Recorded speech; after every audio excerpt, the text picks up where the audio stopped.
Hello, everybody. My name is Srinath Reddy. I'm one of the founders here at Intentwise.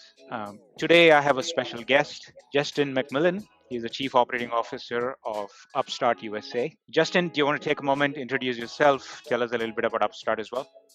Yeah, for sure. Thanks, Srinath. Quick intro. I've been working at Upstart Works since its founding. We like to define ourselves as an all-inclusive solutions provider for vendors on Amazon and e-commerce for roughly 7+ years. And like you, I share a big passion for Amazon advertising. It's Q1, that time of the year where most vendors are thinking about the annual vendor negotiations. There's a short form for it, AVN or JBP. But yeah, so today we're going to dig into that, draw on your expertise, get some guidance. Let me kind of begin by focusing on a class of vendors that are kind of relatively new to the process, right? Any guidance or suggestions for vendors that are kind of new to this? Yeah, no, a good question.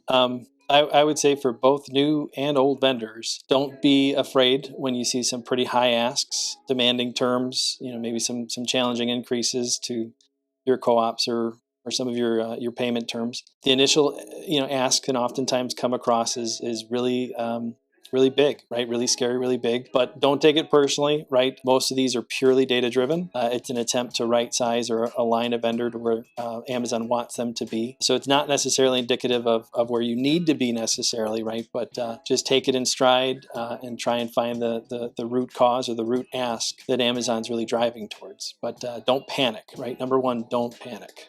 Like with any negotiation, part of that process seems to be finding that synergy with Amazon. So thoughts on kind of around tactics to be thought about or should be part of the strategy for vendors as they think about finding that common ground? Absolutely. It's important to keep in mind Amazon wants to do business with you, right? There's an opportunity here to have a conversation. Oftentimes, admittedly, right, it might not come across like that, but the opportunity here is to try and figure out what's driving these asks, what the root issue is. Could be as simple as an issue with direct fulfillment, as an issue with freight that's caused by one product, right?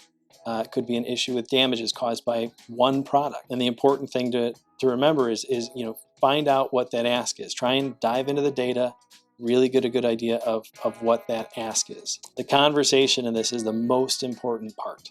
The most important part is keeping that conversation going. Don't slam the door in front of them, but start talking. COVID has had a pretty dramatic impact. If I recollect, second or third week of March last year is when some of these disruptions started. We are still in the middle of it. What do you think is kind of the impact of COVID on this process? Yeah, I think COVID's had a different impact depending on the category. If you're working in PPE, you're probably starting a little late on your AVN negotiations this year. You might not even get to it, right? Depending depending what category you're in. We've definitely seen some AVNs start a little early, start a little late. It definitely feels that like Amazon is focused on the same things that they're typically focused on. But there's definitely a little feeling of disruption in there.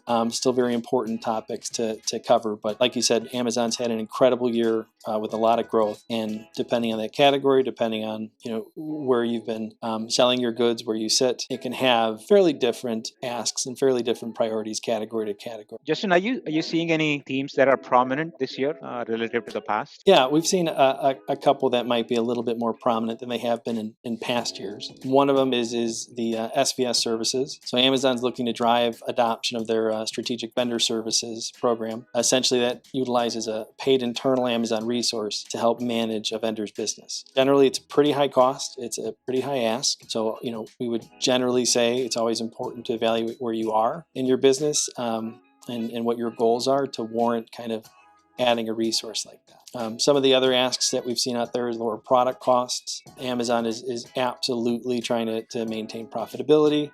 As great of a year as that they've had a lot of infrastructural investments that they've made. They've had a lot of operational investments that they've made. Just like a lot of other vendors out there trying to keep their warehouses and their people safe.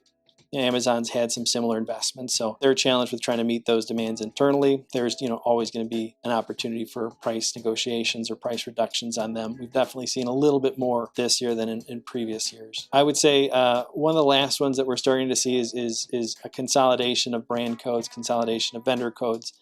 as Amazon tries to streamline themselves as much as possible, right? They're looking to try and consolidate accounts or consolidate noise that might be on an account. Typically, that's more of an operational type activity, but don't be surprised if those conversations start to occur with either your account executive or your vendor manager.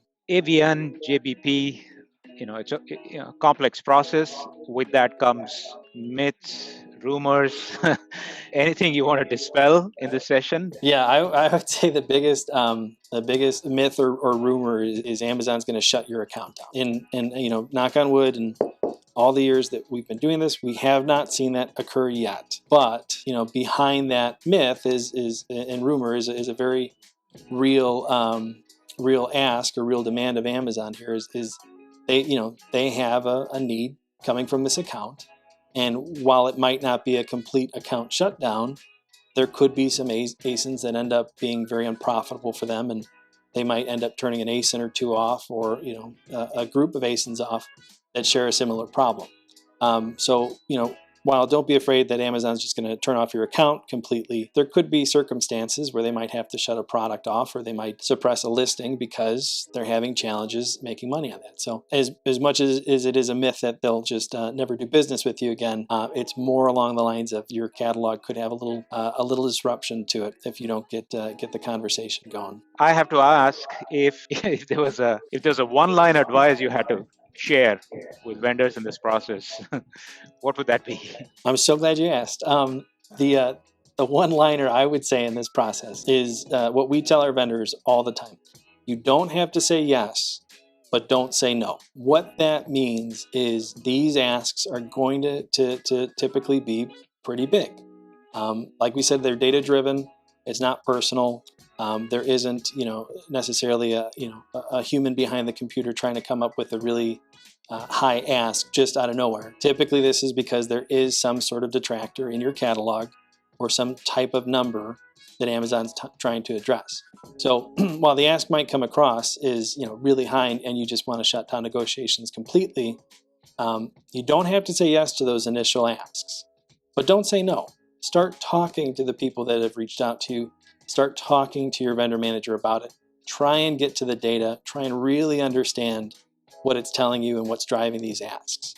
That's what that really means. And it's not about shutting the door in front of Amazon. It's really about finding a way to partner with the challenges that they have and the challenges that you have as a vendor. You don't have to say yes, but don't say no.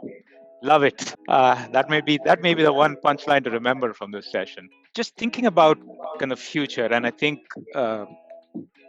we just had to wait and see how even this year plays out. Where do you think this is headed, Justin, in terms of kind of broad themes to keep in mind? Yeah, I think the big themes are, Amazon is going to continue to grow. E-commerce in general is going to continue to grow. The big themes are, really trying to find ways to partner strategically. I think Amazon is going to find ways to service maybe some of their smaller vendors better, so that they can solve some issues that they've seen repeat across different categories. I think the theme is really trying to find a way to always strategically partner, come up with that maybe creative solution that solves more than one issue or solves a future issue, right? There's opportunities in these conversations that I think on the initial ask can seem really, really just impossible to get around. But the point of it is really to look at it like a negotiation, look at it like a conversation, get to the root of what the ask is, and from there, you'll find a lot of opportunities. So you don't have to say yes, but don't say no. Get to the root cause. With that, let's call it a wrap. Justin, thanks so much for joining, and we'll see you next time. Thanks, Srinath. Bye-bye. Bye.